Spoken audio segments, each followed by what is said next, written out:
বাংলাদেশ জাতীয়তাবাদী ছাত্র দলের ৪৬তম প্রতিষ্ঠা বার্ষিকী উপলক্ষে নবীনগর উপজেলা ছাত্রদল, পৌর ছাত্রদল ও কলেজ ছাত্রদল কর্তৃক আয়োজিত বর্ণাঢ্য আনন্দ র্যালি অনুষ্ঠিত হয়।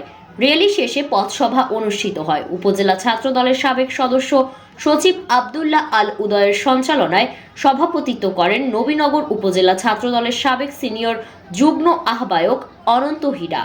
প্রধান অতিথি নবীনগর উপজেলা বিএনপির সাংগঠনিক সম্পাদক আশরাফ হোসেন রাজু। বিশেষ অতিথি হিসেবে উপস্থিত ছিলেন নবীনগর উপজেলা বিএনপির সাংগঠনিক সম্পাদক ২ মোহাম্মদ দেলোয়ার হোসেন সোহেল।